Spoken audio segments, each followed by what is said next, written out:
Hello everyone.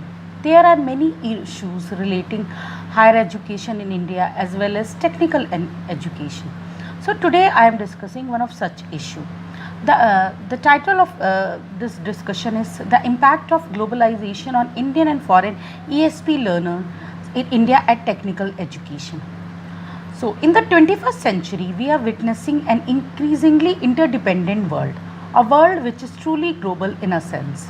In other ways, we can say that the world is becoming a global village, and this ever changing world needs a language which can unify people around the world. English, being the most popular international language, is appropriate for the purpose of uniting the people across the globe. But as the world is changing globally and becoming more and more interconnected day by day, there are many challenges for English as a language to establish itself and cater the need of the people. First and foremost challenge of English as a language is its acceptance in the educational system of any country. Since in many countries it was the language of the colonizer which have ruled them for many years, exploited them and completely devastated them.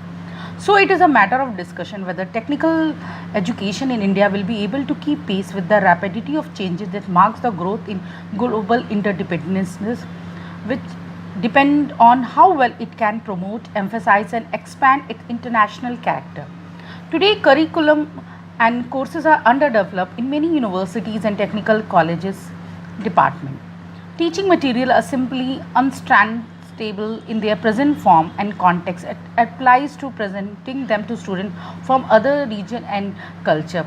So, this is there is a valid point that we our technical education is lagging behind with international standard. We see that there is a lack of international target student population who equally result in a lack of proper dissemination of Indian research and development finding. In technical education, there is a need of requirement of interdisciplinary cooperation and the rethinking of how departments works together even across faculties. The Education Ministry in India has created unified universities nationwide after independence. If we take the example of Delhi, we can say that there are three universities: Delhi University, Jawaharlal Nehru University, and Jamia Millia Islamia. These are the government university. We have many other non-governmental universities also. So these three universities are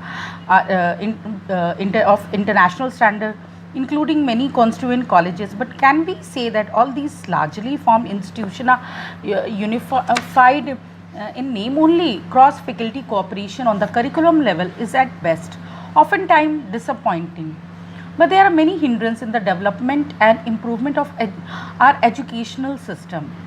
There is a need for working together with each other in a structured manner that would be the most advantageous for us as a professional or for our student.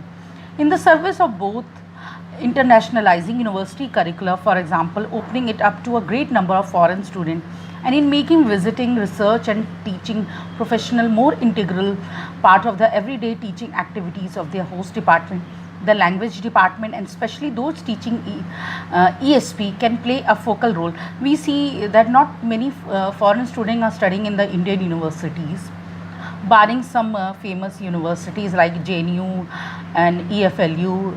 There are a number of Indian university and institutions like EFLU Hyderabad and EFL Lucknow who are carrying out various cross-cultural and professional communication teaching and research.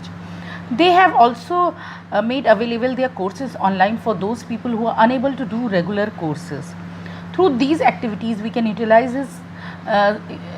the potential of Indian higher education on the international stage. It is a matter of fact that if the Indian universities want to find their place among the leading educational institution of the world, then they have to prepare their students to live and work in an increasingly international world and simultaneously themselves to accept students from across the world also.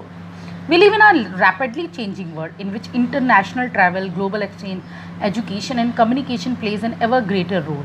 In the future, leaders will need special skill and training as well as sensitivity to issues of diversity and global interdependence. Those who would become such leader, whether they would be active in cultural, educational or business spheres, should also come from here. This is not a political issue. Nor should one politicize it as with graduates from every other nation in the world are in India should also expect to be prepared to venture into the working world with all the requisite skills and knowledge need to excel and lead. Students should be prepared for the interconnectedness of our world today, then only they will be able to maintain a leadership position. Our universities should provide such preparation, otherwise, they are failing the nation and giving scope for others to come and lead them. This is the reason why there is so much of brain drain, and our students go to other universities and colleges like Oxford, Harvard, Cambridge. Hence, the agenda of Indian universities must therefore reflect an increasing awareness of the global context without exception. It must be the foremost duty of the Indian technical education to commit them to internationalize its universities and embrace the challenges facing our institution of technical education to prepare students for a world influenced by globalization.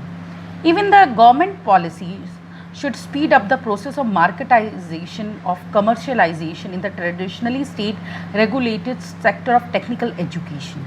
The Indian educational system will now have to step out into an even more competitive market. We must also look at the past trend in international trade economics and the worldwide spread of information technology so that some of the forthcoming courses of event should become predictable. One of the problems of Indian technical education is the privatization of education, especially technical and professional education. We have seen the rise of private universities in the recent year. With the opening of a large number of private universities and institutions across the country, it is very difficult for the government educational institution to cope with them. These private institutions are giving the student a good infrastructure with all the modern facilities, amenities, and easy admission. Hence, the love for learning and knowledge is fading day by day among students because there is an uh, defect in these, and that is they give internal marks. Mm, Meaning of globalization from an academic point of view. Globalization has been a widely discussed issue around the world, and different people have different definition and preparation perception regarding it. It has been discussed at almost every level, whether it is politics, corporate sectors, research, literature, newspaper, or at conferences. Many people have defined it in a more complex and in a comprehensive way. But whatever it is its definition and whatever is its perception, it is believed that the issues of great relevance, as in the present scenario, each and every individual are facing it in their everyday life and are affected by the process. As in this respect, globalization entails an expansion in the circulation of product, employees, currencies, and intellectual properties across nation and regional borders. It is this phenomena that occurs when areas, whether remote village or continent, intervene in events that take place geographically far away but which have local impact due to cultural, economic, political, or economical ties. Because of globalization, the demands of education are changing and interesting. Increasing, and so all the study program, whether it is government sector or private sector, are facing challenges. India, being a multi-ethnic and multilinguistic country, has to acknowledge and emphasize the importance of local or regional distinction of culture or language. Since we have so many language being spoken in our country, it is so because we can't forget our own roots, and in accepting an international language we can neglect our own language also need flourishing. But we also need to understand the historical national boundaries are changing.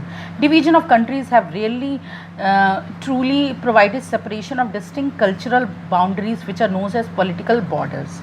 If we want to enhance our educational system of technical education, we have to expand our linkages across national border, for which we need many new skill awareness approaches and best of all good training.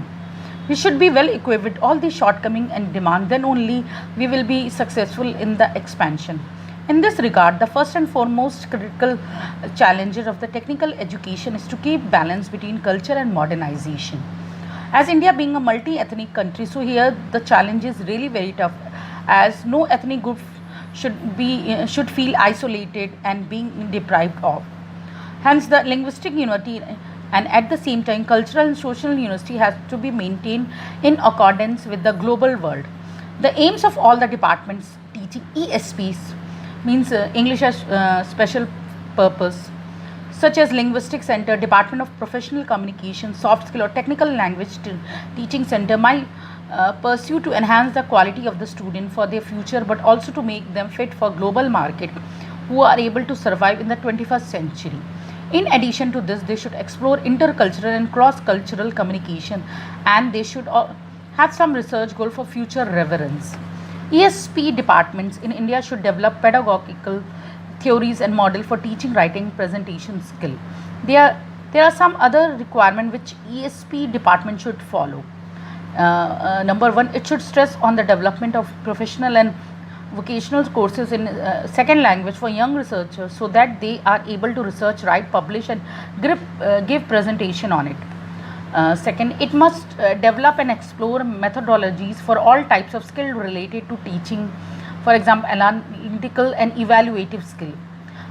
Third, in course of language education, it should research the influence and use of media and electronic tools. Fourth, it must develop model cross-cultural and interdisciplinary studies which should be based on language department curricula.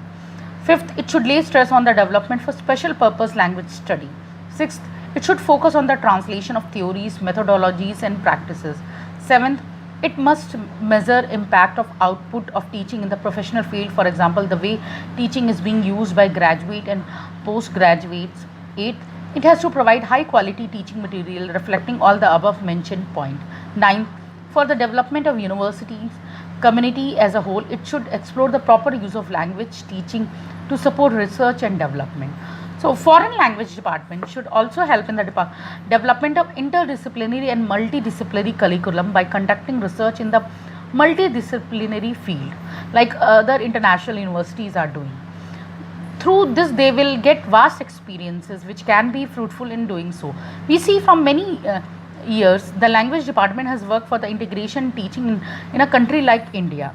These departments have carried out the integration of values and elements like culture, business, ecology and even the basics of biology by using resources in teaching language classes. In the same way, in future we have made them good enough to compete in the rising wave of globalization. There are of course many other courses which might suit a language department needs so that it might survive the challenges the global world present in its technical education in India. It seems that the future role of foreign language education in Indian technical education lies in its development into a full-fledged academic discipline with all the related consequences or its eventual demise. As in the global world, language is playing the major role in the unification of different cultural polarity, and in the same way time it is also helping in the progress and development of almost all the countries of the world. So it is the utmost relevant to stress on the development of language department in all the educational and academic institution in the world. So I hope you have liked my views on the hurdles which ESP department or ESP field is facing in India. Thank you.